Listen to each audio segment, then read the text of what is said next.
বন্ধুরা অল্প কটা চিংড়ি মাছ ছিল, তাই চিংড়ি মাছ ভাপা করব আজকে।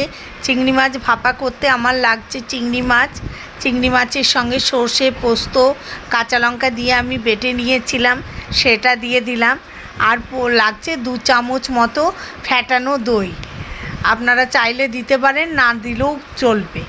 তো আর লাগছে নুন, হলুদ, লঙ্কা গুঁড়ো আর কাঁচা সর্ষের তেল। এমন কিছু জিনিস লাগে না, কিন্তু দারুণ টেস্টি হয় খেতে। সবগুলো আমি একসাথে মিক্সড করে, কাঁচা তেল একটু বেশি করে দেবেন, দিয়ে ভালো করে মিক্সড করে টিফিন কৌটোতে ঢাকা লাগিয়ে বন্ধ করে দেবো। এত টেস্টি হয় খেতে। তবে আমার একটু ঝোল বেশি হয়ে গেছিলো। আপনারা সর্ষে পোস্তটা যখন বাটবেন বেশি জল না দিয়ে একটু টাইট করে বাটলেই ভালো হয়।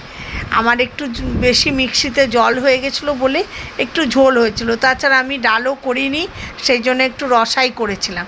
গরম জল ফুটে গেছে, স্ট্যান্ড দিয়ে দিয়েছি, টিফিন কৌটো বসিয়ে ঢাকা দিয়ে দেব।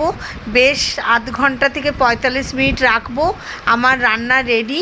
এটা যারা শুকনো খেতে চাইবেন তারা শুকনো মশলাটা মাখা করে দেবেন।